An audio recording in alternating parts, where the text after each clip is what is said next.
Hola chicos, bienvenidos a Tiempo para Aprender tercero de secundaria, el programa donde reforzarás lo aprendido en clase pero de una manera súper divertida. Anteriormente hablamos de la Revolución Francesa y hoy hablaremos del gran imperio que surge luego de esta revolución y estuvo a cargo de un militar chiquitito, pero que buscaba hacer cosas muy grandes. Hoy hablaremos del Imperio Napoleónico. Acompáñame. En Francia de 1799 asume el poder un hombre chiquitito. No, él no. Me refiero a otro hombre chiquito. Napoleón Bonaparte, o Pequeño Cabo, como lo apodaban. Vaya, de verdad era bien chato. Pero él no es uno de los hombres más recordados en la historia solo por tener una estatura parecida a la de un hobbit. No, para nada. Te voy a explicar por qué es tan importante conocer sobre Napoleón. Él fue un militar francés recontra mosca que aprovechó la inestabilidad de Francia, debido al tema de la revolución, para llegar al poder de este país por medio de un golpe militar en 1799, convirtiéndose en el primer cónsul de la República. A esta forma de gobierno se le conocería como consulado, y por supuesto, como el pueblo se oponía rotundamente a que el poder estuviese en una sola persona, existieron dos cónsules más que en realidad estaban de adorno, porque el que en serio tenía todo el poder era Bonaparte. Como esto ocurría, ya sin Roche, Napoleón es designado como cónsul vitalicio en 1802. En un inicio, fue visto más o menos como el Superman de la época, no por la capa que a veces usaba, sino por ser un excelente estratega y militar que consiguió restablecer la paz en su país luego de ganar una serie de batallas y lograr negociaciones diplomáticas. Además, el objetivo principal de la política napoleónica fue conquistar muchos lugares de Europa y, por supuesto, evitar que los reyes y su sistema absolutista retornen a Francia. Por eso, surgen reformas en su gobierno que estuvieron inspiradas en el liberalismo. Veamos cuáles fueron. La pacificación política. Bonaparte permitió que personas que habían sido exiliadas durante la Revolución Francesa retornen a Francia. Y también optó por tener un gobierno inclusivo y se apoyó en un equipo que incluía tanto a personajes vinculados a la revolución como antiguos funcionarios de la monarquía. Aplicación de reformas económicas. Estas reformas volvieron a Francia un modelo centralista. Se buscó reestructurar las finanzas públicas y por eso crearon el Banco de Francia y con él una nueva moneda, el franco germinal. Normalización de las relaciones con la Iglesia. Napoleón quería que su gobierno y la Iglesia se reconcilien. Por eso, en 1801, firma un concordato con el Papa Pío VII, en el que reconoce el rol de la Iglesia en el Estado francés y también fomenta la tolerancia hacia los mismos. También debemos mencionar la elaboración del Código Civil. Es este código uno de los motivos por los que más se le recuerda al Pequeño Cabo, ya que en él se defendieron los derechos a la propiedad, a la libertad individual y a la igualdad ante la ley, así como la reglamentación del matrimonio civil y el divorcio. Profe, ¿qué opinan sobre estas reformas? De hecho, las reformas que impuso Napoleón estuvieron buenas, pero así como lo veían aparentemente inofensivo y bonachón, impuso una dura represión contra sus opositores y la prensa, algo así como lo que ha ocurrido en el gobierno de Venezuela o de Cuba en los últimos años. Oye, mira, parece que Napoleón está pensando algo. Yo debo tener todo el poder de mi imperio. Yo debo controlar todo. Yo y solo yo. Sí, Napoleón se estaba empezando a convertir en una persona autoritaria. Todo quería hacerlo él y solo él. Por eso, mejor decide autoproclamarse como emperador en 1804. Ah, y por supuesto, también corona a su esposa Josefina. Pobre pueblo francés. Sale de un sistema absolutista para entrar en una dictadura, en la que se gobernaba prácticamente de la misma forma. Ahora sí, luego de esto podemos decir que comienza oficialmente el Imperio Napoleónico, donde nuestro personaje estrella concentra su labor en realizar una política expansionista. ¿Sabes a qué me refiero con todo esto? A que el emperador Napoleón estaba llegando a muchos territorios de Europa con sus ejércitos para acabar con el feudalismo e imponer sus medidas liberales. Toda esta historia me recuerda a un famoso refrán que decía: lo bueno viene en frasco pequeño. Bueno, no sé si este sea el caso de Napoleón, pero de lo que sí estoy segura es de que su nombre ha sido escuchado por lo menos por todo el mundo. Se han escrito muchos libros sobre él, se han hecho películas sobre él y hasta ha sido gran referente del pensamiento de grandes personajes de la historia. Así es, él ha sido un gran referente para muchos porque era bien aguerrido. Con decirte que no tuvo miedo de enfrentarse con las alianzas o colisiones que hicieron países europeos para tumbarlo del poder en muchas ocasiones. ¡Atención! Es aquí donde hablamos de las guerras napoleónicas, que por cierto fueron 7 y que se dieron entre 1803 y 1815. Por supuesto, las batallas no podían comenzar sin él, pero veamos un poco más sobre lo que ocurrió. En 1805, el pequeño cabo y su ejército vencieron a Prusia y Austria, lo que amplió significativamente su dominio en el continente. Pero como no siempre se puede ganar, a Napoleón también le tocó perder, porque no tuvo éxito en su plan al invadir Gran Bretaña, principalmente porque los ingleses tenían una supremacía marítima alucinante.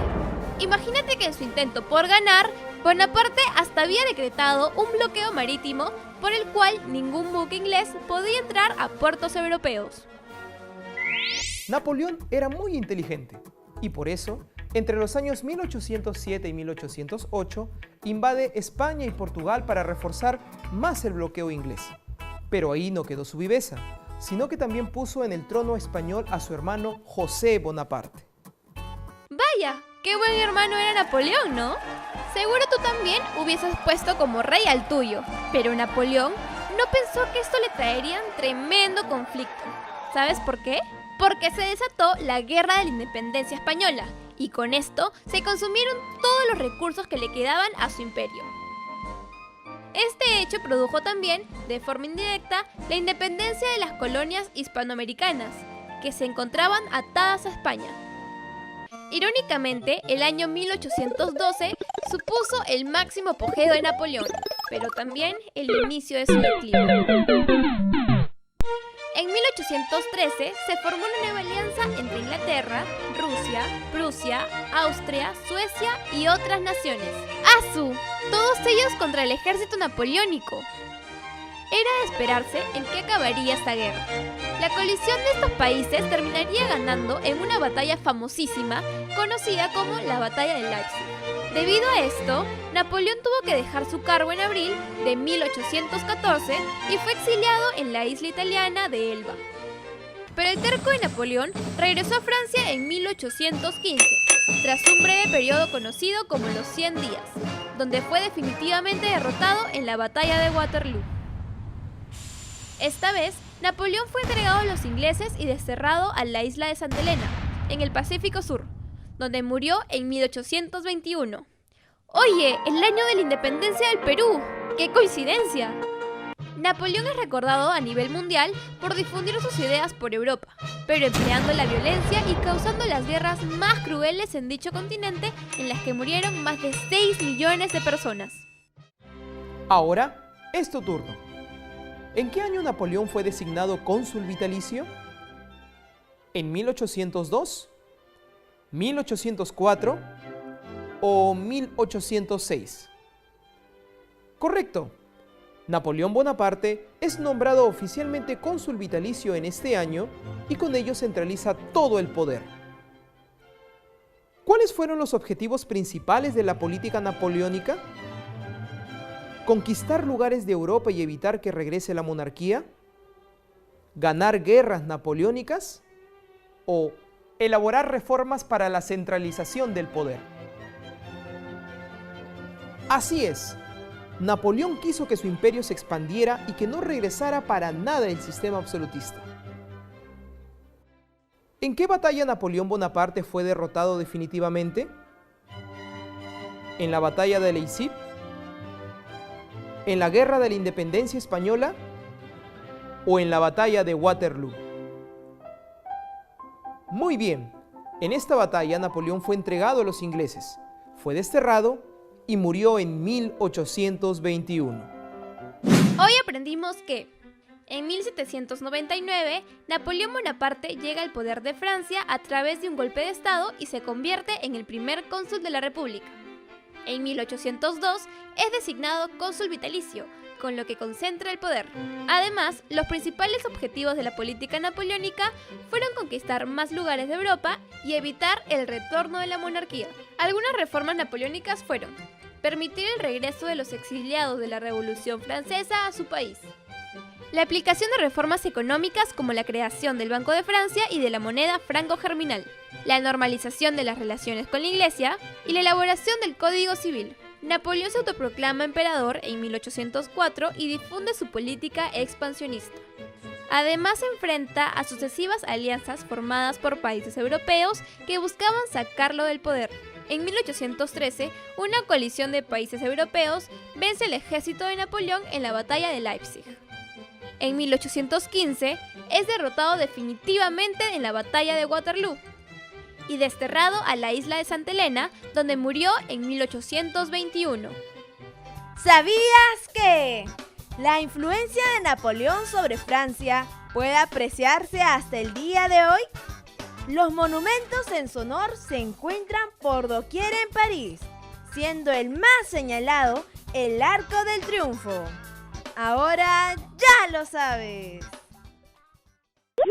Hemos visto cómo Napoleón realizó reformas positivas para su país, pero lamentablemente se equivocó al tratar de controlar todo e imponer su voluntad en el Imperio francés.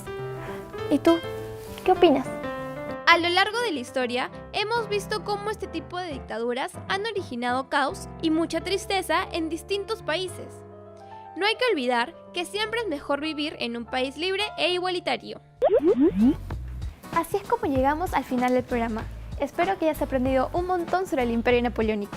Recuerda que si quieres saber más, puedes leer el libro Napoleón y América Latina de Abelardo Sáenz Sanguinetti, para que conozcas más sobre los países que fueron influenciados por el pensamiento de Napoleón. O también puedes ver películas como Waterloo de 1970. Recuerda que si te gusta el programa, puedes darle un like en nuestra página de Facebook. Nos vemos en el siguiente programa aquí por USMP TV. Aprende con todo.